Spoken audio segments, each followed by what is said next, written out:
From the station working for you, this is WRTV News at 5:30, streaming now. Now at 5:30, it's been a tough time for Hoosiers working in the hospitality industry. The app that's helping them find work and stay safe. And marking the end of a road construction project designed to make travel in Fishers smoother for drivers. Chris. Topping our lineup today, a fight is set to play out in the nation's highest court. We are taking a look at what's in store for the future of the Affordable Care Act. And some Americans are realizing they actually missed that morning commute, how they're replicating that routine to cope during this pandemic. And the amount of people who need some sort of assistance has skyrocketed during this pandemic. Coronavirus has forced food banks to change how they operate. We're taking a look at the changes that they are making so they can continue to help people. First at 5:30, a local app creator is connecting workers and businesses during this COVID crisis. As WRTV's Rafael Sanchez reports, the effort is putting a priority on health, safety, and the desire to work.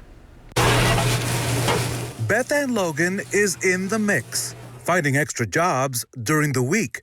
The bartender can make any drink on demand. I've been doing it so long, I could do this in my sleep. Beth works with the public, so out of safety concerns, she turned to the app known as SnapShift. How critical is it for you to know that the employer that you're going to will be following all the safety protocols regarding COVID-19? Extremely critical, because if I do get COVID-19, I won't be able to work and provide for my family. Secondly, I could get my family sick. I have parents that are elderly. SnapShift connects people with open jobs in the hospitality industry. Key to its service is the COVID-19 Safe Program. Here's how it works. People seeking to fill an open shift must follow a checklist declaring the current status of their health before accepting a job. Employers list all the safety measures they provide and what they expect from a potential employee. If both are in compliance, there's a match, and both receive a COVID-19 safe badge. Making workers feeling confident that they're going into environments that are adhering to protocols, so that, it's proper PPE, it's sanitation, things of that nature, so they feel, comfortable going to jobs. We want people to continue to receive their paycheck because we want that business to remain open. Jeremy Brown owns Nameless Catering, committed to running a safe operation. He leans on the app to bring in healthy workers with a hustle to work hard. Prep cooks, dishwashers, line cooks, general cleanliness as far as, doing some detail cleaning, things like that. Those people out there that are the hustlers that want to, work more hours. I mean, right now, restaurants may not have 40 hours a week. So even if you are employed at a restaurant, you might not be getting 40 hours a week. Beyond that, maybe to recover from COVID financial issues, maybe you need 60 hours a week. Barring any health issues, Beth is looking at a busy week, finding jobs and being COVID-19 free. This is a real thing. We see that Donald Trump has already gotten the virus, so anybody can get it. And We have a link on how to connect to SnapShift in this story on our website at WRTV.com. Kevin. Perfect timing, Amanda. Look at this. We got a little sun there, just about ready to drop below the horizon, and a nice set of clouds there to give it character for the setting sun. Okay, now that I've shown you the beauty, let's throw some temperatures over this, and you'll get an idea of what a great way to end the day. Temperatures into record territory once again, second straight day. Still at 77 in Muncie and Shelbyville. Indy, 3 degrees cooler at 74, Kokomo 73, and I tell you this, we're not going to cool down much tonight. We have the clouds, but I think we hold off on any rain for at least 24 hours. More likely time will be, say, 9 to about 1 in the morning from tomorrow night into Tuesday morning. Here are other temperatures around the region, all in the 70s. Metro area temperatures within a degree or two of 75. When you wake up, temperatures still at 60 degrees. We'll squeeze one more day with temperatures in the 70s in, and it looks like another day with some record high temperatures potentially showing up at about 75 degrees for the afternoon high. That would at least tie the record. We'll talk about other changes as we come back in just a little bit. Pfizer says early data shows its COVID-19 vaccine is more than 90% effective. The drug maker says that it could seek emergency use authorization from the FDA by next week. I think the vaccine will be available for free to all American citizens. I believe most countries will do the same. We are giving it to the government at quite low price. So I think every American will have access to it. Company says it expects to have up to 50 million doses available globally this year and more than 1 billion doses next year. President-elect Joe Biden announced who will help form new policy to fight the pandemic. Joe St. George is in Washington with how the Biden administration's plan might change your day-to-day. The president-elect meeting with his newly formed COVID-19 advisory board. Dr. David Kessler, a former Food and Drug Administration commissioner, Dr. Vivek Murthy, a former Surgeon General of the United States, and Dr. Marcela Nunez-Smith, a public health professor at Yale, will all co-chair the group. The stars are doing everything possible to get the COVID-19 under control. The announcement comes as Pfizer reports early success with the possible vaccine, but the president-elect still stressing patience to the American people today. Please, I implore you, wear a mask. One big question, how will President-elect Biden change policy and impact your life? They're going to allow the evidence to be back in the driver's seat. Dr. John Andrus is an epidemiologist with the George Washington University School of Public Health. He says possible COVID response changes in a Biden administration include a national mask mandate, more federal guidance for governors and mayors, increased reliance on international public health groups, and more contact tracing and testing supplies. Lessons learned from many of countries such as those in South Asia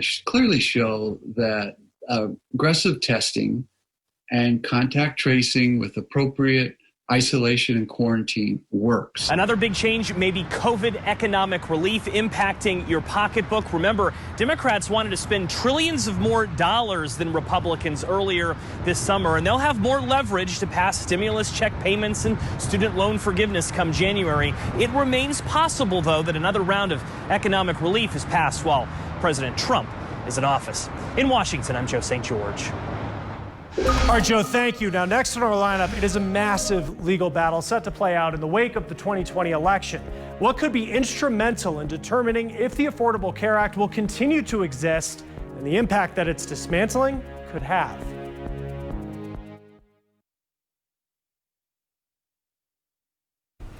There's another new roundabout in Hamilton County, but this one is not in Carmel, but in neighboring Fishers. Today, state, county, and city leaders celebrated the completion of the 96th Street Rehabilitation Project. It was a multi-phase project that includes a new roundabout at 96th Street and Sargent Road, traffic signal modifications, and pedestrian paths on the north and south sides of 96th Street.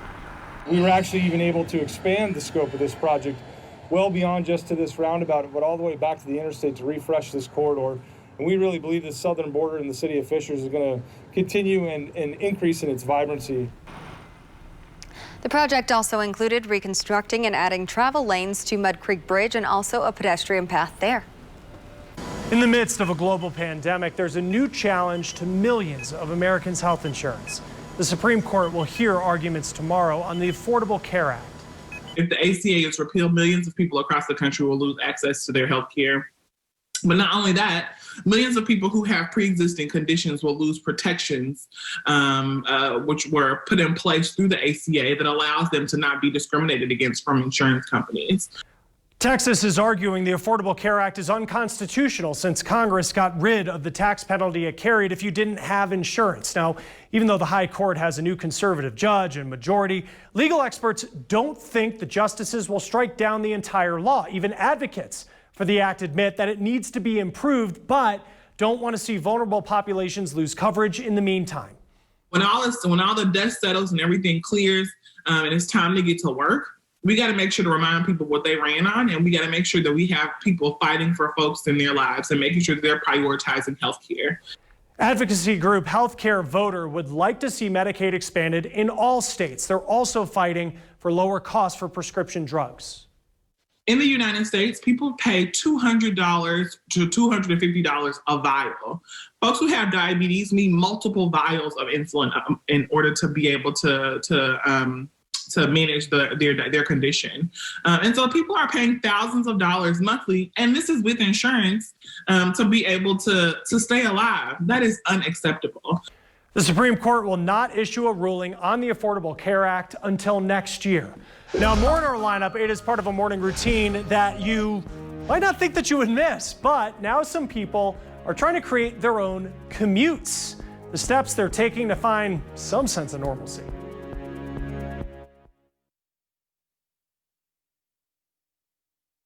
When college students were forced out of dorms, some didn't have anywhere to go. No family, no permanent home.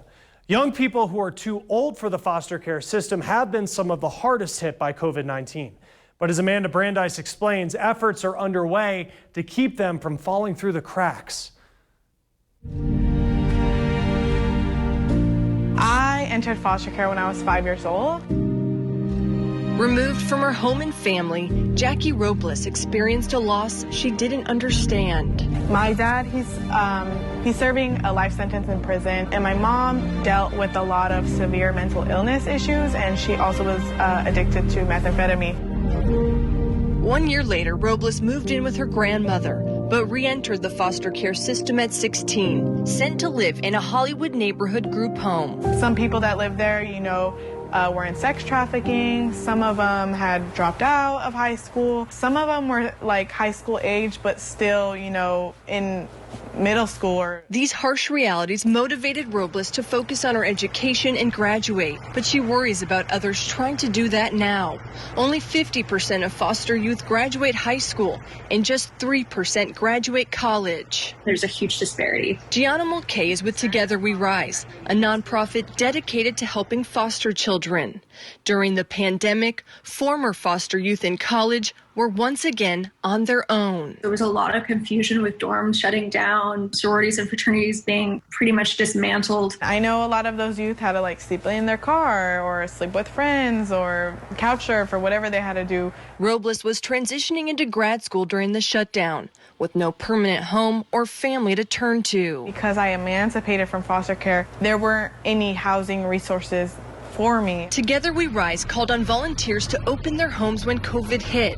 They worked with hotels to secure rooms and even purchased RVs for students. Before you know it, we were serving 1,200 students with not just longer-term housing, but making sure they had meal assistance, make sure they stayed enrolled. Through the rapid response effort, Robles received money for food and rent before landing in a housing program for the homeless. We're very nervous about the continued close downs and what that means for housing for foster youth. It's a system that was already in crisis. Mulcahy says 80% of the prison population has experienced the foster care system, and 70% of foster youth go homeless within 18 months of aging out. For young women, she says 70% will become pregnant by age 21. The foster care community is hit, and it's hit hard. But the rapid response effort is showing results. 100% of students who received help re-enrolled for college this fall. The nonprofit now has funding to serve these 14 states with the hope to reach many more. Way more in the trenches of discovering the real issues. In Los Angeles, I'm Amanda Brandeis reporting. We did it. Temperatures hit a record high again today, 78 degrees. And now that the sun has set and with skies partly cloudy, our temperatures will fall, but not a lot. Temperatures will never be what you consider cool. The average high is now 56. Our overnight low temperature should be around 60. This is the way we get started tomorrow morning. Low 60s, almost 70 by 11 a.m. We should hit 75 during the afternoon hours. That's despite the cloud cover. Our winds will gust close to 30 miles per hour in the afternoon into the evening. All of that is ahead of a major temperature change that will come from the northwest. 78 perhaps in Lafayette. That'll have to happen relatively early in the afternoon because I think you'll see the clouds increase a little more quickly since the cold front will be coming from northwest to southeast. You'll also see the first chance for rain in the northwest portion of the state. 7 o'clock tomorrow evening. Rain, some isolated thunderstorms, Champaign to Chicago. By the time we get to, as you can see, 9 o'clock into northwest Indiana. It takes a while. That is the thin line of kind of low-topped thunderstorms with a big wind shift along it. And it's possible we get some isolated severe wind gusts. We'll keep our eye on that. And then we wake up Wednesday to a totally different feel. Watch what happens with the wind tomorrow out of the south, and then it'll switch, come out of the northwest by mid-morning Wednesday. That will ensure that we don't really warm up. There are your high temperatures as we get to midweek, mid-50s. That's what we're looking at. Nothing more. That'll be a shocking change coming our way. There's a new app that promises to help people check for skin cancer. It's called My Skin, and it's the first app to use artificial intelligence to do full body skin mapping. It also uses augmented reality to track how moles, freckles, and skin change over time. Doctors say apps like these can actually help during the pandemic. That has led to a significant decrease in visits for a screening such as colon cancer, lung cancer, and skin cancer is, of course, one of those that are actually affected by the pandemic. Now, when doctors and patients are dealing with cancer, time is of the essence, and tools like this app, they don't replace doctors' visits, but they can help with early detection. 1 month of losing a cancer that was just newly found is almost 10% increase in mortality. So if a patient comes a year later when the cancer was already starting, then we are in a pretty dire situation. Now, doctors at the Cancer Treatment Centers of America say while the app shouldn't replace a full physical assessment, it can be used as an additional tool to track new moles and see how certain things develop. Now, if you are at a higher risk for skin cancer and want to use one of these apps, it's important that you do so under doctor supervision. Now, these apps are still not considered a medical device. Doctors hope that these tools can eventually be paired with medical records so patients can be empowered by knowing more about their own health. Now, teens who start vaping are 4 times more likely to start smoking regular cigarettes a year later.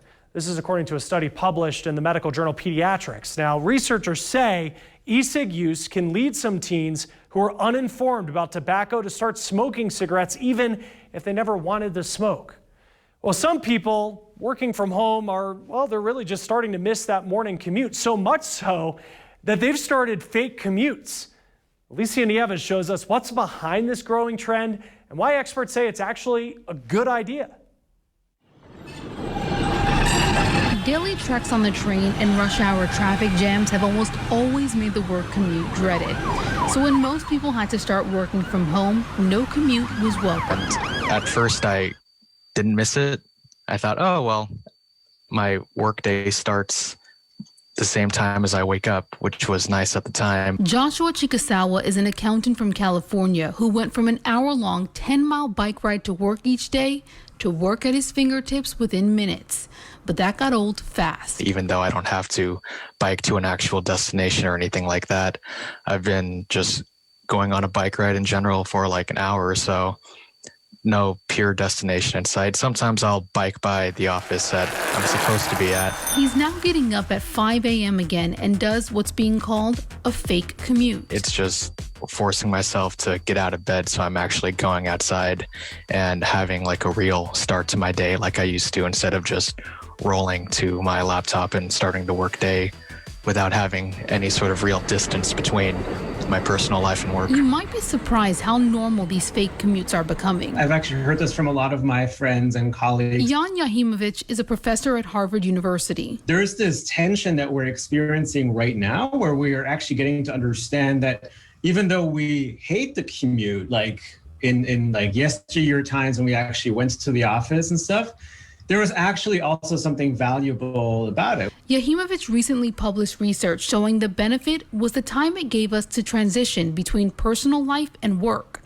That transition period in this new normal can now be replaced with a fake commute or a new pre- and post-work ritual. I don't think it actually matters what exactly it is. It really doesn't. It can be as easy as, I don't know, putting on work clothes, which is what I do. Companies are even starting to see the need for this. Microsoft recently announced it's going to add a virtual commute feature to its Teams platform to help workers transition in and out of work mode, although not fully detailing what that virtual commute will look like.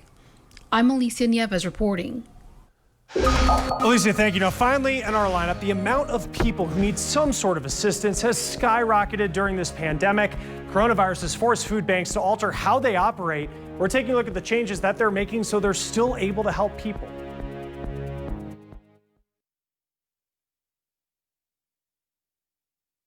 Well, like many things during the pandemic, a lot of food pantries have gone online. On the food and fundraising side, online has been really a lifesaver for many food banks. Feeding America says food pantry models have changed significantly with the drop in volunteers and pop-up mobile distribution sites. They're also fundraising online through virtual food drives, special events, and social media campaigns. Anytime that there's a food drive or there's food collected and donated from the public, that has to be sorted, that has to be inspected to make sure that it's safe for distribution. Virtual food drives are a lot like online shopping. People can select the products online that they want to buy to donate. Then the food pantry places an order once they have enough. Now, many local food drives are planning virtual events for the holidays, which is a critical time. And when it comes at a time when certainly Americans need help more than ever. Some 35 million people were facing hunger. That was pre-COVID. Feeding America says that now is up to 50 million people. Food banks have been running on kind of a disaster response mode since March, and long term it is not sustainable. Individuals and organizations can host their own virtual food drive or fundraiser. You can find local food banks at feedingamerica.org. Well, they are two of the biggest struggles Americans are facing: staying healthy and finding a way to pay rent. Tomorrow, the plans states have to help with rent costs and where that money is coming from. Rain is in the forecast, but when will it be back in the state? We'll focus on the timing and what it means for temperatures by Wednesday coming up. That's all for the news at 5:30. The news starts again right now.